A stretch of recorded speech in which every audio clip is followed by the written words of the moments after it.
پورا محلہ معطر ہو جاتا ہے۔ ایک بات یاد آ گئی حاجی صاحب، ایک یہودیہ نبی کی بارگاہ میں حاضر ہوئی۔ یہودی مسلمانوں کا جو ازلی دشمن ہوتا ہے، پھوٹی آنکھ سے بھی مسلمانوں کو دیکھنا پسند نہیں کرتا ہے۔ آخر دیکھیے ایرول شیرون کو جو نئی آبادی تھی اسرائیل میں، خدا کی قسم میرا کلیجہ پگھل جاتا ہے جب میں دیکھتا ہوں کہ یہودی لوگ اپنی گاڑیوں پر عورتوں کو بٹھا لیتے ہیں اور ان کے بچے چیختے رہتے ہیں، نہ جانے کس طرف اپنی ماں کو دیکھتے ہوئے ماں دوبارہ نہیں پاتے ہیں وہ لوگ۔ اتنا ظلم ہوتا ہے۔ یا اللہ، اگر میری کوئی عبادت تجھے قبول ہوئی ہو تو ان یہودیوں کو ہمیشہ کے لیے صفحہ وجود سے مٹا دے، تو مسلمانوں کے دشمن ہیں۔ میں آپ سے عرض کرنا چاہتا ہوں، دیکھیے نبی کا اخلاق دیکھیے، سرکار دو عالم صلی اللہ علیہ وسلم کا اخلاق عظیم دیکھیے۔ ایک یہودیہ نبی پاک کی مسجد میں حاضر ہوتی ہے، عصر کی نماز کا وقت ہے، نبی کی مسجد میں سب لوگ نماز پڑھ رہے ہیں۔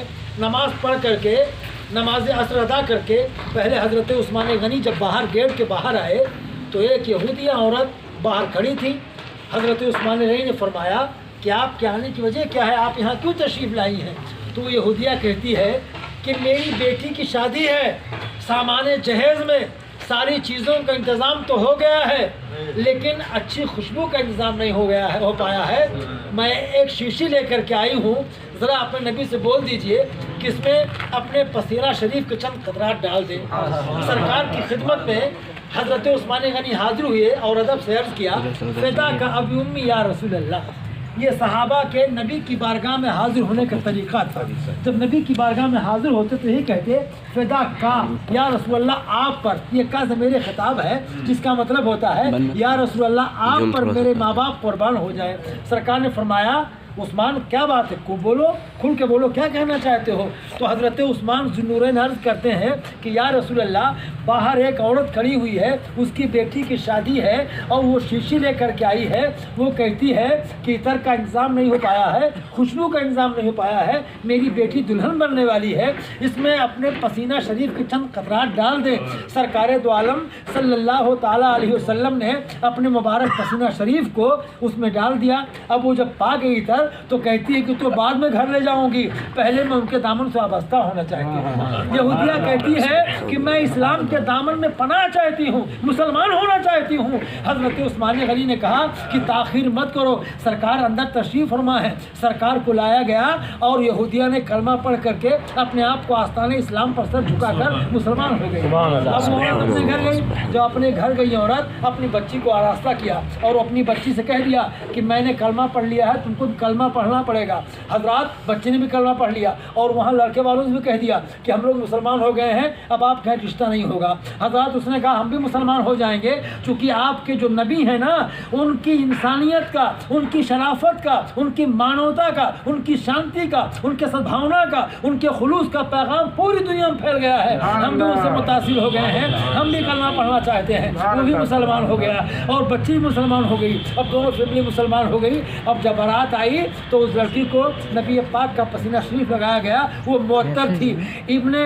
بہت بڑے بڑے علماء لکھتے ہیں، ایک بہت بڑے عالم ہیں جن کا نام ہے امام حجر عسقلانی، وہ اپنی کتاب میں لکھتے ہیں کہ جب بچی کو نبی پاک کا پسینہ لگایا گیا تو وہ تو معطر ہی تھی۔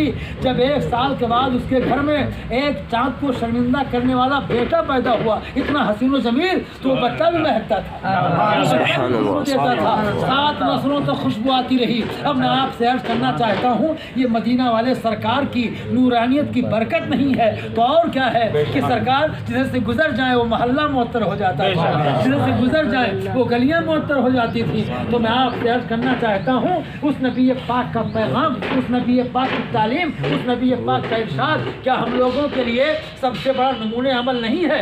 یو پی کے ایک گورنر ہوا کرتے تھے جن کا نام تھا عثمان عارف نقشبندی۔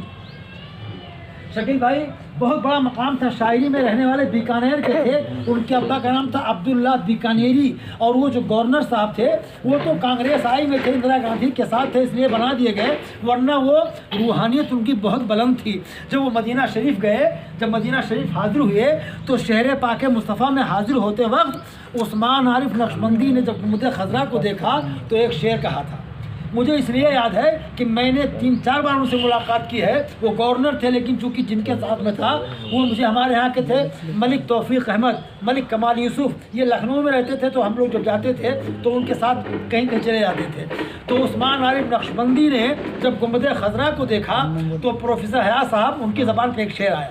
کہتے ہیں عثمان عارف نقشبندی کہتے ہیں کہ اے خطے جبین, اے خطے جبین, زمیں بن کے پھیل جا, کونین جو لٹا دے وہ داتا ہے سامنے, کونین جو لٹا دے وہ داتا ہے سامنے.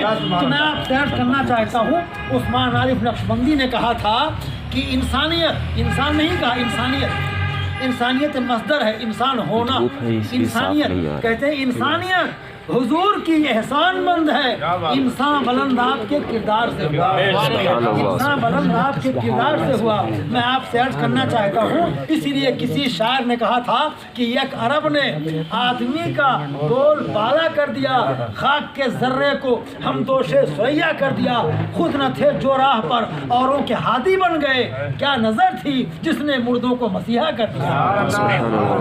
سرکار دو عالم کا ذکر کرنا خدا کی قسم بہت بڑی عبادت ہے, بہت بڑی ریاضت ہے, بہت بڑا وظیفہ ہے.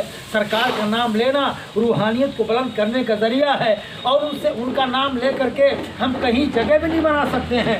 خدا کی قسم ابھی ولیمے کی دعوت کر دیجئے, آپ ہم سے پہچانتے بھی نہیں ہیں لیکن لوگ آئیں گے ان کر کے چلے جائیں گے. لیکن اگر بیمار ہو جائیے, اللہ نہ کرے کوئی بیمار ہو جائے, اپولو میں ایڈمٹ ہو جائے, تو 1000 لوگ ملنے والے ہیں آپ کے, اس میں 10 لوگ ملنے آپ سے آئیں گے, 90 لوگ نہیں آئیں گے. جو مشکلوں میں کام آئے, جو دکھوں میں کام آئے, جو مصیبتوں میں کام آئے, جو اذیتوں میں کام آئے, جو پریشانیوں میں کام آئے, اسی کی دوستی کا بھروسہ ہے, اسی کی محبت کا اعتبار ہے. قبر کی تاریک کوٹھری میں باپ بیٹے کے ساتھ نہیں جاتا ہے, بھائی بھائی کے ساتھ نہیں جاتا ہے, دوست دوست کے ساتھ نہیں جاتا ہے, ماموں بھانجے کے